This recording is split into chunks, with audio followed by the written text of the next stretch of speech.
Have you seen there? I hope you've seen. Anyways, I'll be sharing Yes, it we have. now for everybody. Good for everybody to see. Okay, so tonight we will start with Unit 6. Okay, 1 minute. So from Unit 6 down to Unit 7, as I mentioned, there won't be a test for this class, but only we will be having a, how do you call this, submission of the final work. All right, so for this evening, we will focus with data analysis and argumentation.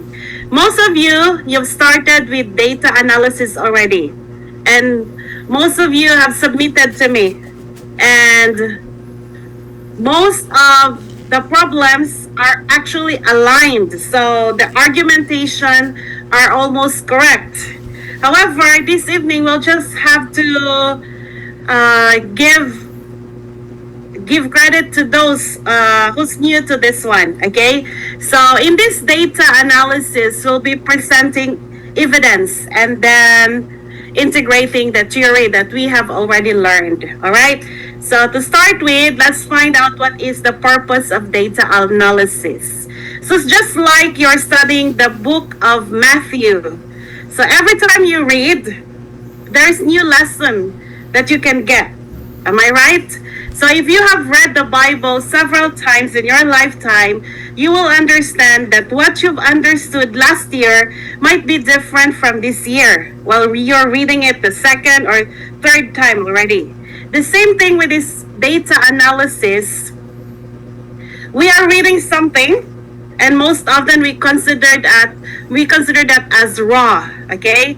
And then you can find out something that you thought, oh, this is helpful for my research, so I must use this one.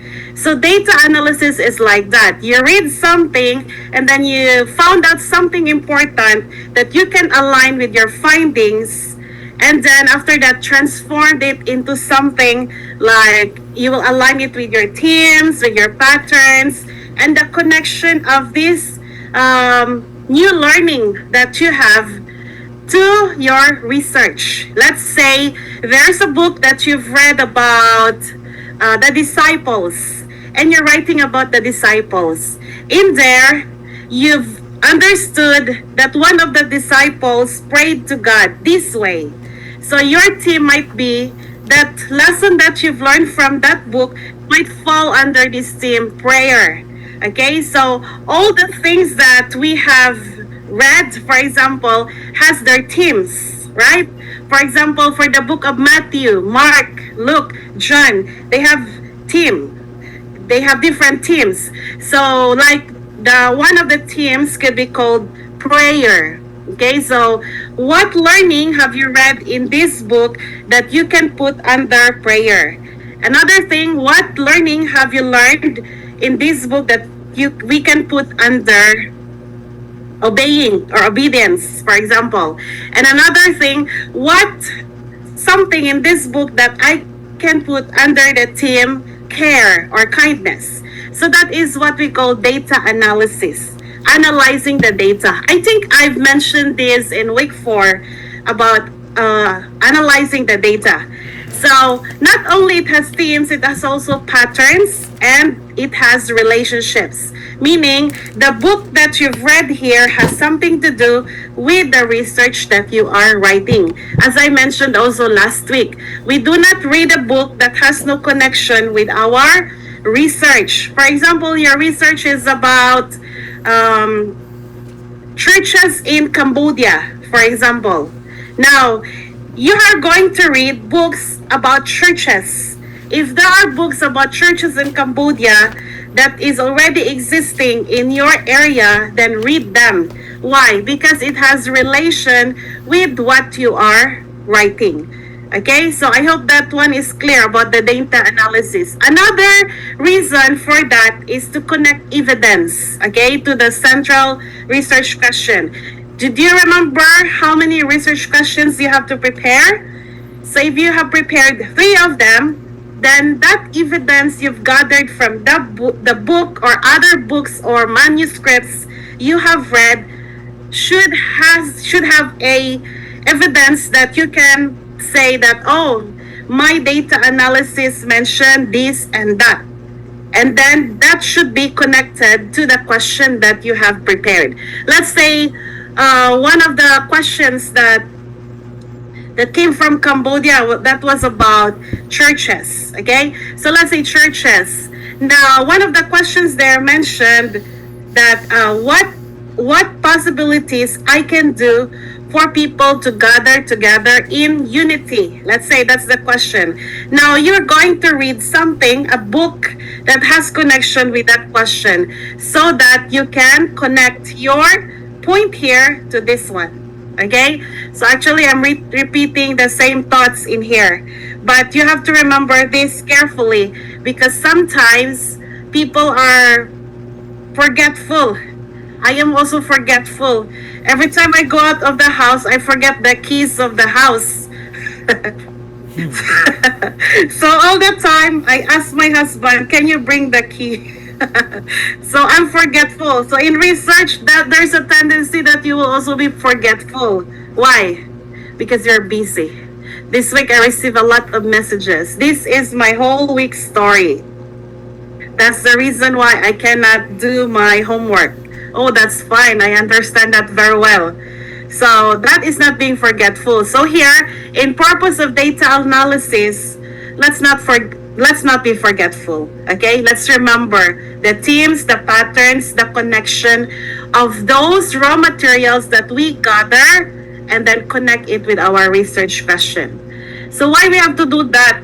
What's the reason? That's the flow of research. Okay, so when we are presenting our evidence, we should use I think 4 students asked about this. Okay, what can we use when we present the evidence? So first, we use direct quotes.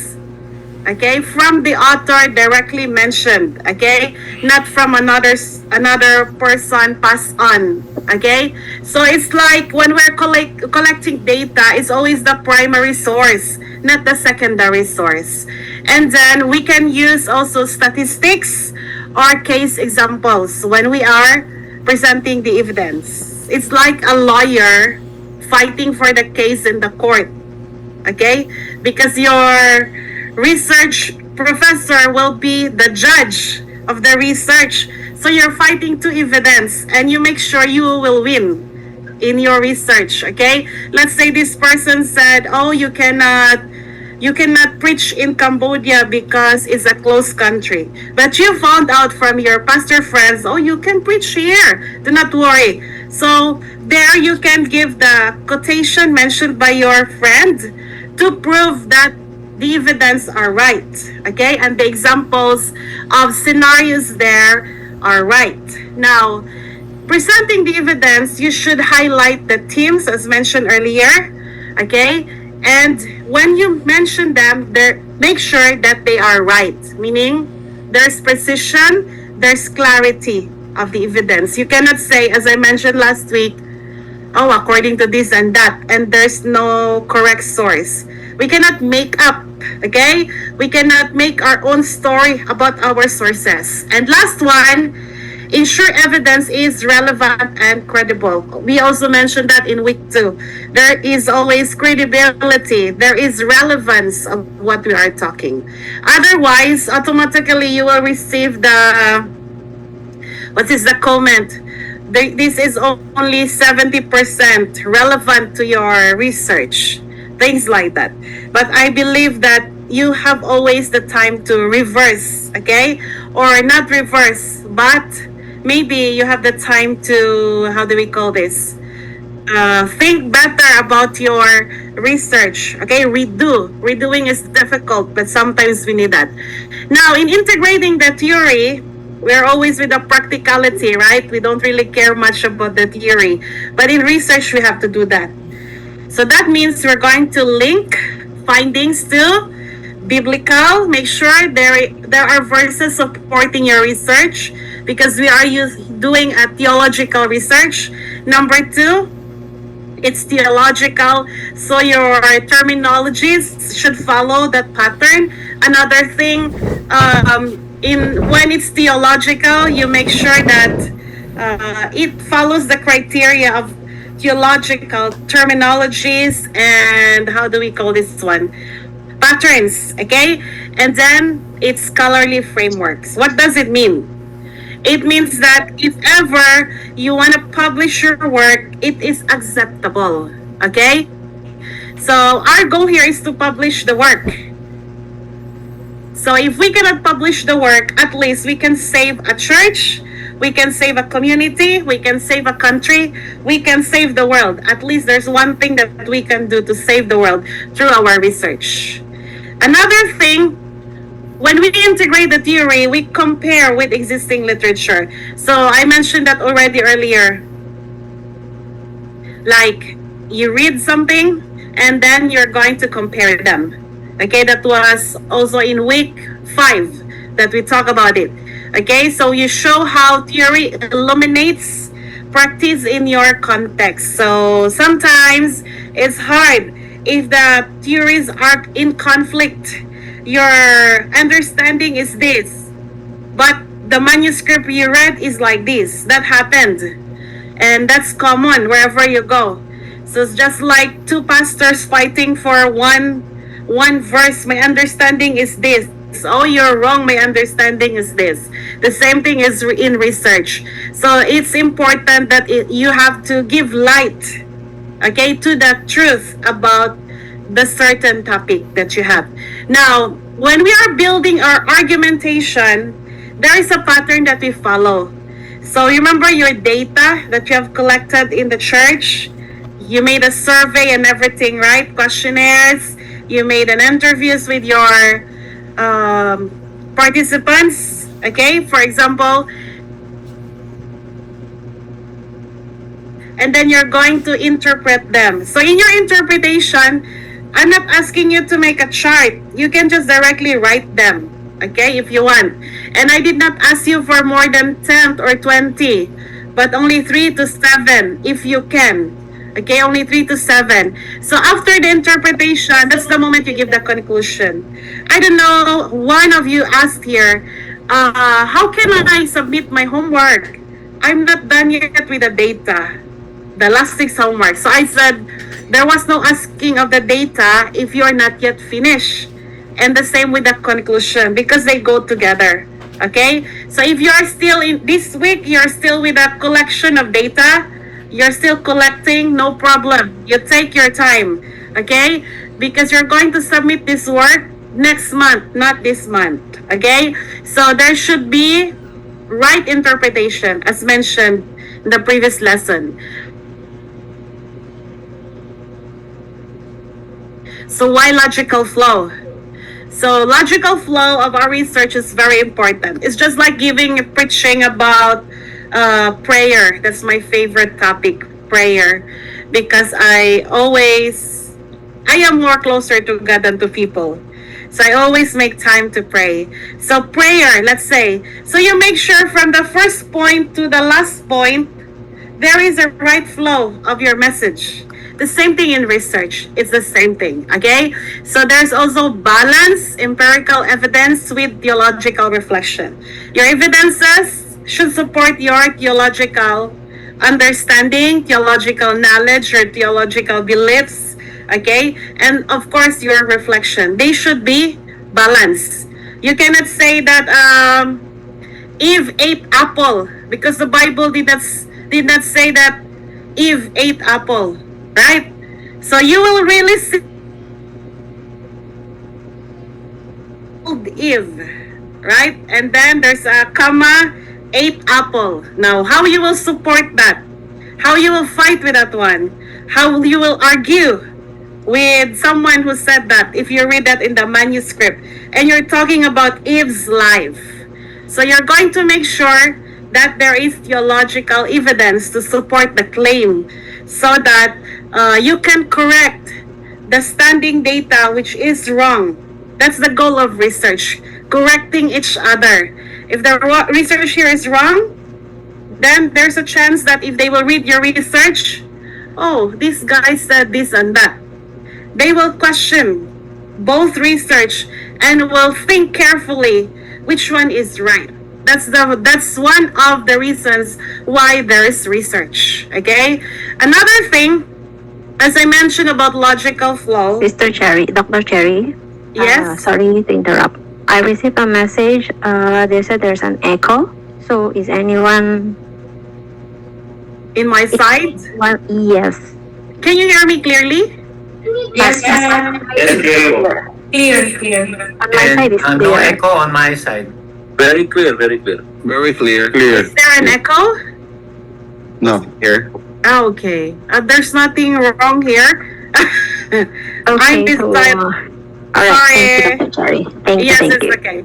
So in this logical flow, for example, as I mentioned, like the preaching from prayer, the points 1, 2, 3, the same thing with research, okay? Because logical flow is your academic writing. It means that you are giving your ideas. So when we give our ideas, that should be clear, okay? That should be also connected. And another thing is progressive. So it's progressing. So like, for example, a child who is now in grade 1 should go to grade 2 next year, right? So here, somebody wrote a research that's for grade 1. So your goal is to elevate that research to the next level. So that is the reason why the flow should be logically. So that means that you will be giving people maybe familiarization of the topic you are giving. So let's say you give a topic about maybe something that they're not familiar in the Bible, maybe Nephilim, for example. So not everybody knows about that one. So maybe those who have studied about systematic theology might understand that. But those who did not might have a question, what's going on here? Why is this like that?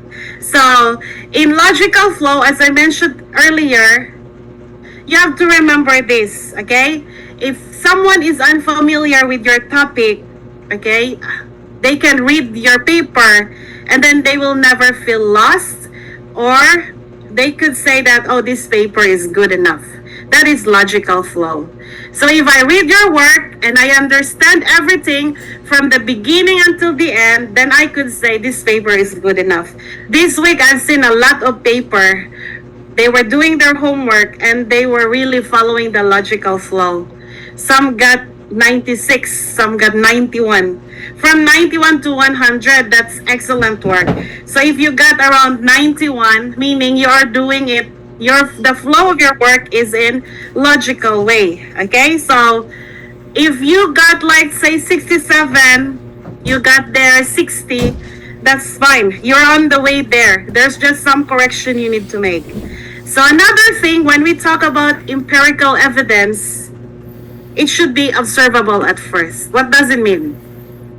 It comes from interviews, surveys, from the experiments, or maybe field notes. If you've gone, let's say you're from Indonesia, your topic is about Singapore, then you go to Singapore to have the queries there, the questionnaires. We can consider that as your field notes. Okay, another way of saying field notes could also be like notes that you've written or notes that other people have written that you can use to support the evidence of your research.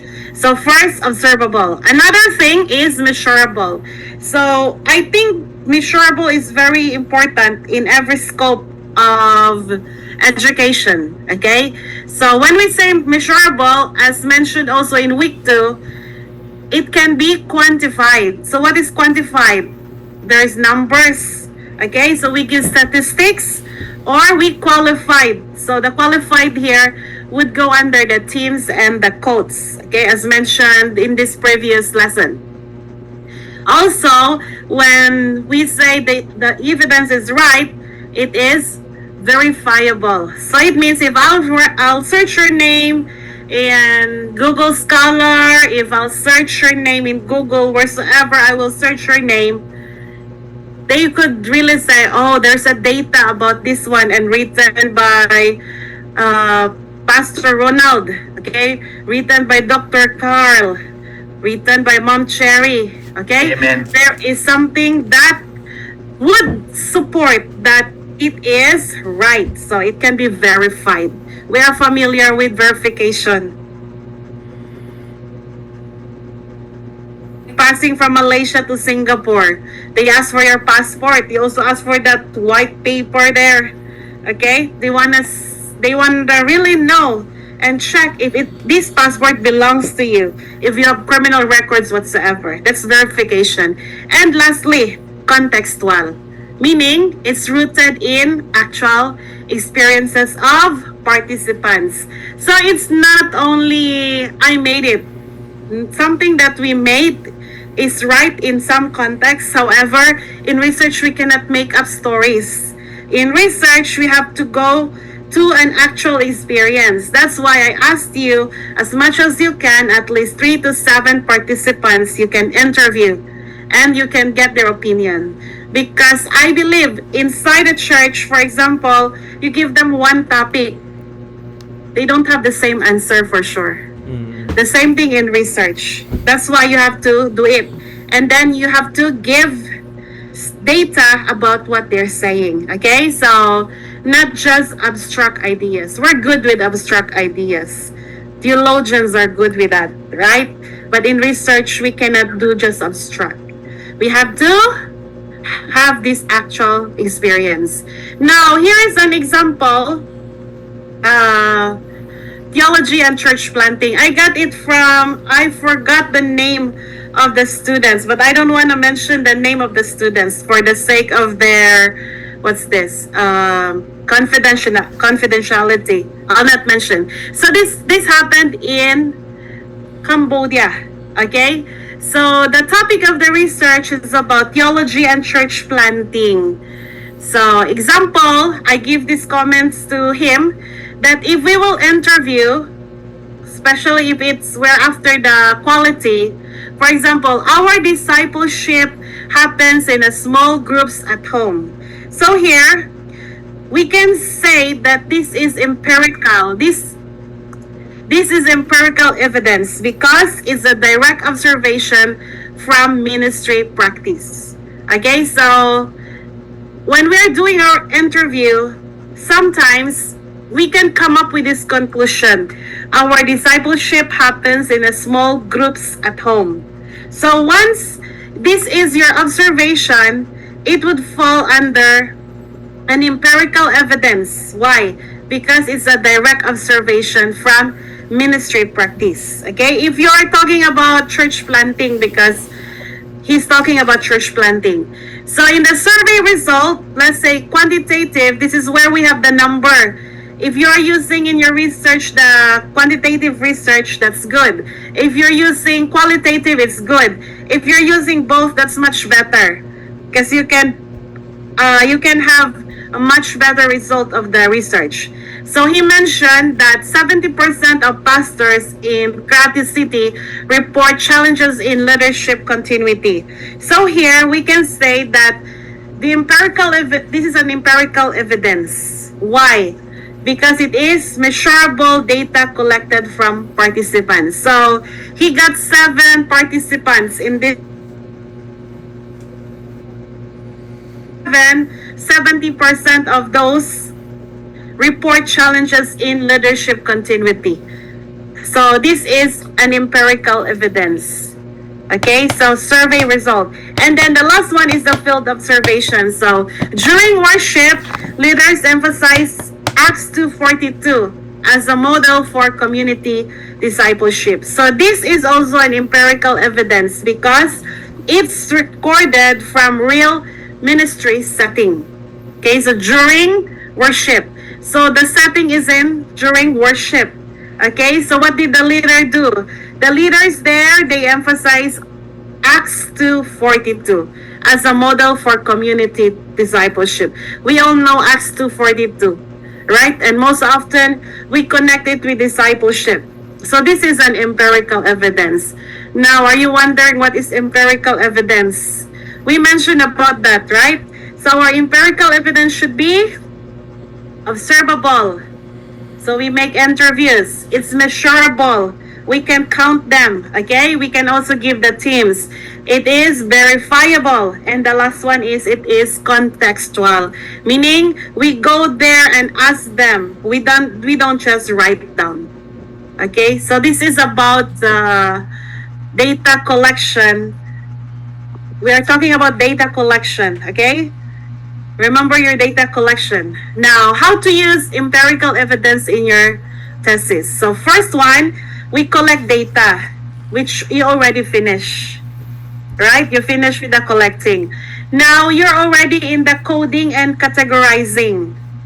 So in here, you're going to identify recurring themes. So example, spirit-led leadership, okay? Or maybe community discipleship, okay? That falls under this category. This is about church planting research, okay? And then you present evidence. So when you present, as I mentioned, you use quotes. You mention the name of the person, but do not give the full name, okay? But then if it's in the manuscript, let's say, according to, who is your favorite writer? Pastor Ronald, who is your favorite writer?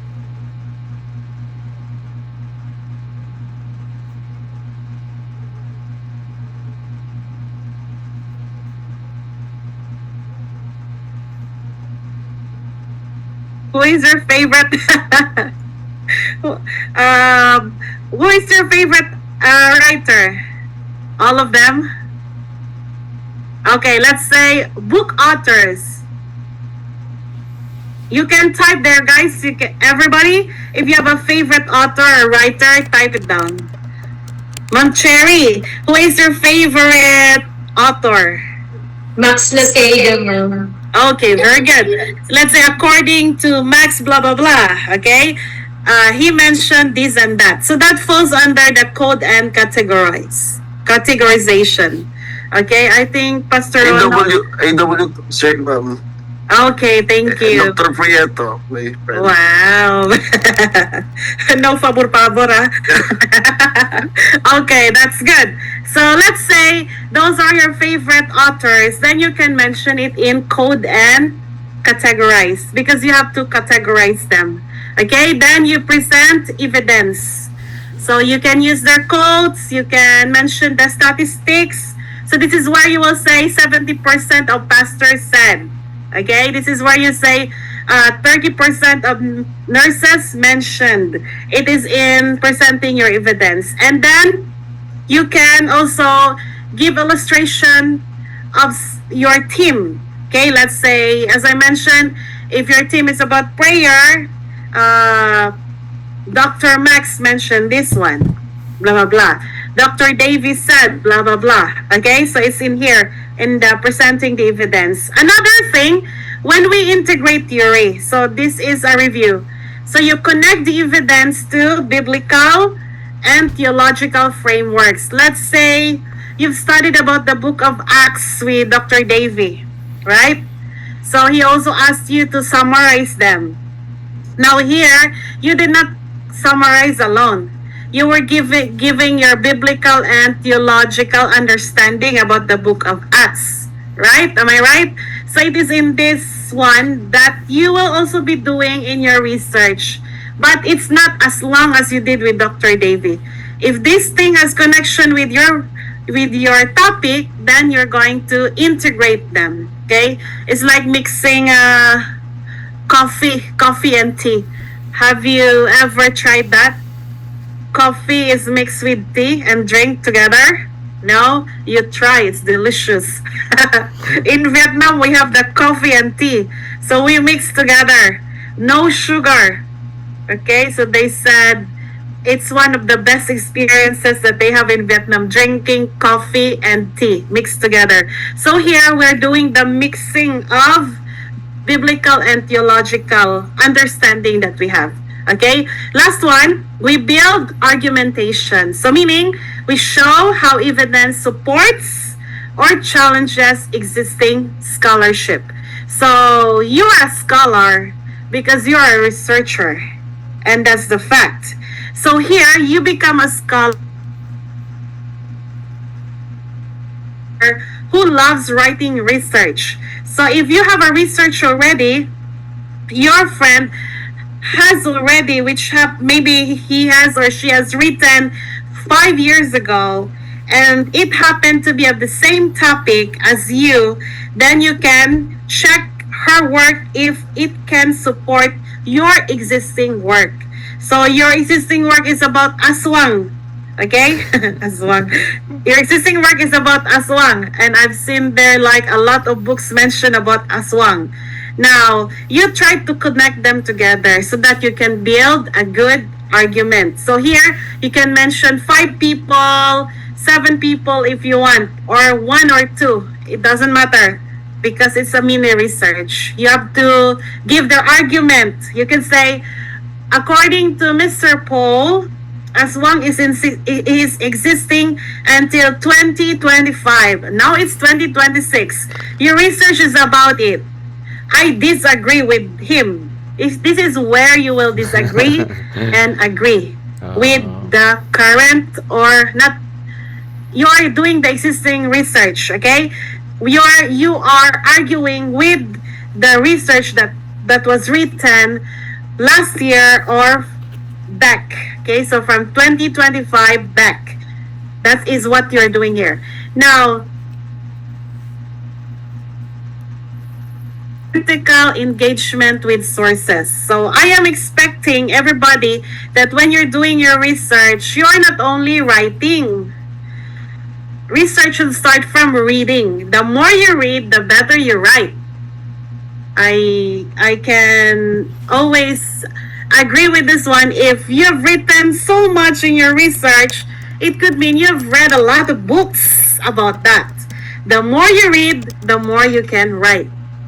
I think Pastor Ronald can agree with that one. The more you read, the more you write. Okay? Most of you are writers, right? So before you become a writer, you've read a lot of books. We have to... Yes, po. Can I go back first to the thematic coding?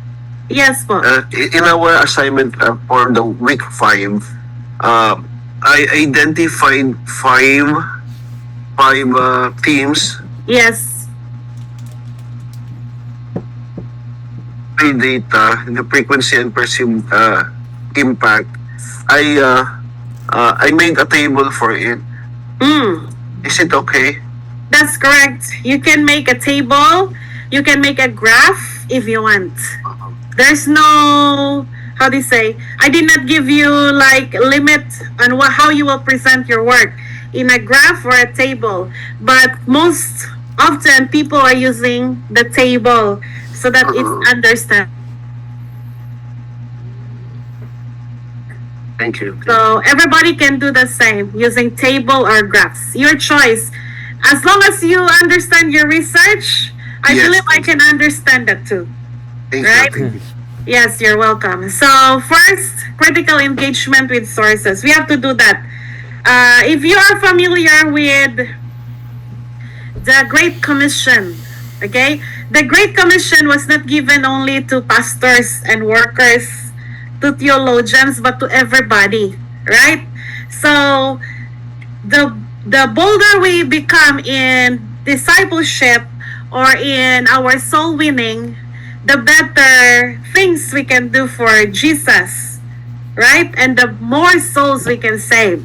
So it's the same pattern that we can do here. We engage more with the reading before we can write. We engage with the participants before we can write down our conclusion.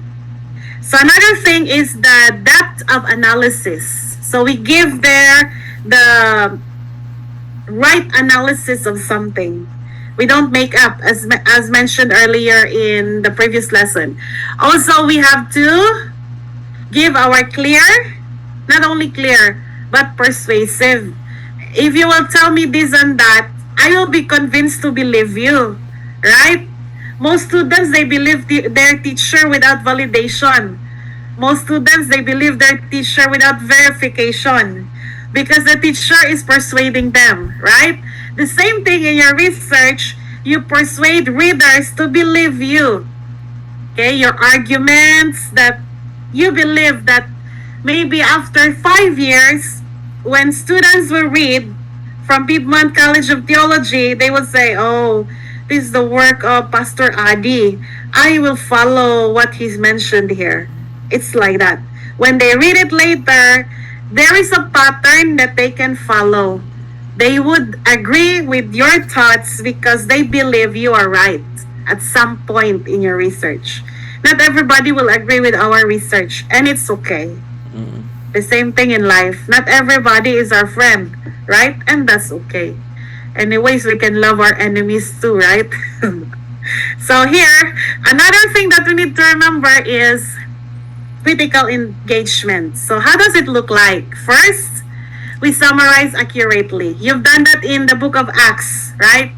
You've done that with Dr. Davis' books and other books. So it's where you show your understanding about the sources. So for example, written by Smith in 2020. So you can say Smith, then include the date. The date is very important because Mr. Smith in 2020, but also 2021, 2022. And he has written also in 1976, 78. But it's not, if it's not related to your work, don't include the other data of that person. So let's say Dr. Smith, 2020, argues that indigenous church planting must prioritize cultural continuity. So church planting is a broad terminology, right? It's broad. However, if your topic is about that, that's fine. So you get ideas from other people who started church planting or books that talk about church planting and quote them like this. Smith 2020 argues blah blah blah blah. So this is how your critical engagement will look like. Very short, this one like this. Okay, let's say Davy, for example, Davy 2025. Okay, stated, argues, okay, whatsoever you want to use there. Then give that fact that he mentioned. That is how you will do the critical engagement. Summarize accurately. Number 2, evaluate strengths and weaknesses. You find out. Okay, you have to ask, is the evidence strong? If the answer is yes, then continue. Is the methodology sound? Is it right? Am I doing the right method? Then if it's yes, then go on. I told someone the other day, like, keep going. In research, we keep going. We don't go back, okay? We keep going. Go straight. Don't look back. Now, example, while Smith provides valuable case studies, his analysis overlooks the role of acts-based theology. This is where I mentioned that you should be theologically sound, not only methodologically sound. Okay, biblically, theologically sound in your research. So while Smith provides valuable case studies, his analysis overlooks the role of acts-based theology. Maybe you're already with the role of acts-based theology, and the writer previously did not mention about your thought. So this is where you will write. Okay, this is your, this one, his analysis overlooks the role of, the role of acts-based theology. This is what he finds out, or what you found out this time, which was not included in the previous research about church planting. So this is where you mention your thoughts, okay? Evaluate strengths and weaknesses. Number 3, you compare and contrast. We are just reviewing. You put sources into dialogue with each other. So for example, unlike Smith 2020, Lee 2021 emphasizes discipleship as the foundation of indigenous ministry, which aligns more closely with Acts 2:42. Now here you see 2 people, Mr. Smith and Mr. Lee. They have different understanding of the topic church planting, okay, because you're writing about it now. So both of them, they are scholars like you, but they have different understanding. 2020, Mr. Smith wrote about church planting, and Mr. Lee wrote about church planting in 2021. But you can see here that there is something that Mr. Smith forgot to mention about. So that is where Mr. Lee said discipleship as the foundation of indigenous ministry. Now, later on, somebody, let's say, Miss Anna lately she said about church leadership, for example, and then she quote there maybe Maxwell 2023, and now it's 2026. Now she's writing about church, women in church, for example. Now in 2028, another student from Piedmont College of Theology will be talking about women in the Bible.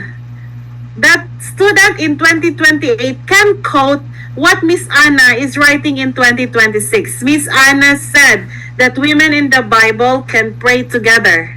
So she can add it to her own research later if there's another student from Piedmont who will be doing the same topic as you. So as I mentioned, our goal here is to give answers, okay? Or to give an extension of the work of a previous researcher about this topic. That's why I mentioned on the first day that we make sure that our topic has an existing literature or manuscripts, because we will work to our own work. Okay, that is research. Now, another thing, we have to integrate into your argument. So this is where we show how sources support, how sources challenge or expand our understanding, or our maybe we found out this topic, this understanding about this topic is different from another, then this is where we argue. When we argue, we should prepare the sources. I read it in the book of Tozer. He said this and that, okay? So you can mention there, I read it in the book of Chappell. He mentioned this and that. This is where you will integrate those facts that you've gathered. So example, my interviews in Crates City confirm Lee's emphasis on discipleship, but also reveal that spirit-led leadership is equally crucial. So this is already an example of the integration of the argument. Now, when we do our empirical research or empirical evidence, we maintain our voice. What does it mean? Don't let your sources take over what you have already believed. Okay, so in your mind, you believe that Jesus is the Son of God. You also have given the biblical points. You have given the theological arguments about that. However, somebody argued with you about that one. So you make sure you should not allow them, okay, to take over. So it means that if in their book they mentioned that Christ is not the Son of God, strengthen yourself that you won't believe on what they say, because you know what is right. So for example of that is building on both Smith and Lee. I argue that Acts provides a theological framework that unites discipleship and leadership in indigenous contexts. I think this student was after he has given the work to Dr. Davey about the book of Acts. He incorporated in his thesis writing. That's why he has already the idea about what he's doing. So he's familiar with his research. So in research, we have to maintain our voice. Don't listen to the voice of the world. We always tell that our people about that. Don't listen to the voice of the world. The same thing here. Don't listen to the sources that's not related to your understanding. Prove your research. Prove that you are right. Okay? So example of critical engagement about the church planting thesis. Scholars such as Smith 2020 highlight the importance of cultural continuity in indigenous church planting. However, Lee 2021 critiques this approach, arguing that discipleship must remain central. My findings in City suggest that both perspectives are incomplete. So you see here, this is empowered leadership modeled in Acts. This indicates that Acts-based theology can bridge the gap between cultural continuity and discipleship. They're arguing with what book in the Bible? They're arguing with the book of Acts. Mr. Smith said another, Mr. Lee said another, but this student at Piedmont College of Theology is also saying another thing. But there is no fighting here. Did you see? There is an engagement, critical engagement, and that's what we need. Okay? So in short, what we will do, we summarize, you finish with that. You are now with the evaluation. Some of you finish. Now some are in the comparison. Then the last work you have to do is to integrate and argue.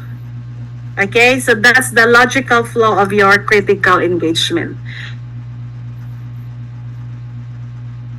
You're done with your research. You're ready to make your conclusion. Okay, so I gave there an example for your homework. I purposely posted that yesterday because it's very long. So we will go first to the teams before anything else. So let's go back to the team because I believe some of you have questions about that. In the teams, we have to consider that ideas are emerged from your coded data. Now, coded data. Most students in the university have problems with coding, right? Because we believe coding is difficult. Actually, coding is very easy if you know how to do it right.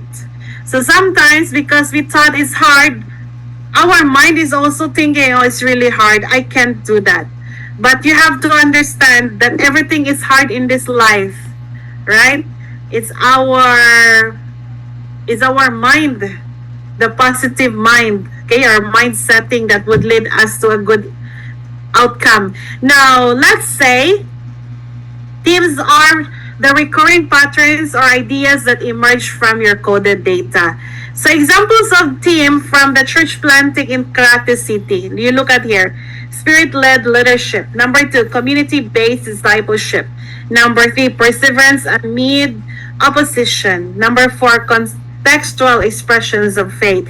Now, these are the collection of themes that student have gathered. So he has gathered, for example, one of the data that he mentioned is about the people in Krate are actually still practicing this animalism, the worship to the animals. The others are Buddhism, and others got this situation. Pastors have different way of conducting their services and starting churches in Krate. So he mentioned these 4 themes based on the church planting ideas that he experienced in Cambodia, as well as the survey questions he has given to the participants. Now, these are the themes that he came up with. So in your research, you can mention about the themes of your research too. You can say, this is under prayer, this is under kindness. Okay, I'll simplify. Prayer, kindness. This is under obedience. Okay, this is under perseverance. For example, you can do the same thing in your team. It's like you can compare it in your church. We have 12 months, right? 12 months in 1 year. In January, you have a team maybe about, how do we call that? What's your team in your church for the month of January? Brother Sami, Cristianto. What was the team in your church for January? Brother Sami, can you hear me? What is the team for January in your church? or anyone there? Pastor? Yes, ma'am. Yeah. Can you remember the theme of your church for the month of January 2026? For the month of January in our church, the theme is the from becoming the children of light. Okay, thank you. So becoming the children of light. So that's an example of, thank you, Pastor. That's an example of the team that we're doing here. So in your research, you can segregate them in teams if you want, okay? So we put them in teams so that it will be easier for us to follow. Most theological research have teams. Others, they don't have. So that we can follow you correctly about what you're talking, you can segregate them into teams. Let's say when you're giving examples, okay? That's where teams will pass through because they are from the coded data, from your interviews, from your questionnaires. These are the results. So you put them into teams so that it will be easier to talk about, okay? So you are conceptualizing or categorizing, or you can summarize or segregate. Those are the same terminologies for your team. Now, when you argue, you make a claim, right? As I mentioned earlier, the Lee and the Smith, they have their own claim. And the student also has his claim. So that is about arguments. Now, putting it together, your team, your evidence, your theory, your argument, then you can come up with a good research. Because team is equal what? Teams equal what the data is saying. Arguments meaning what you are saying, backed up by the data plus that theory that you already know. Okay, so I hope it's clear because the homework is not clear. For your homework for week 6, we're almost done. We only have 2 weeks left, right? You try to collect evidence, okay, from people because I know you finished already with your questionnaires. You gave them to your participants. This time you collect them, okay? Collect evidence. So you write down 2 short quotes. So real quotes that you've read or you imagined from the interviews that you had or surveys or observations related to your thesis topic. What is it? For example, rely on prayer when facing opposition. Do you agree with that? Then write it down. If you don't agree, write another one. Okay? So only 2 short quotes. So if you are talking about aswang, make sure there are 2 quotes that you know about them. Write it down. Number 2, identify teams. So for each quote, since we have 2 only, right? 2 quotes, you create a team. So a short phrase that summarizes your idea. For example, we rely on prayer when facing opposition. So for this, your team could be spirit-led resilience. Okay? Another thing, number 3, find one Bible verse or scholarly source that connects to each team. So for example, Acts 4:31, disciples prayed and were filled with the Spirit. Okay? So one Bible verse.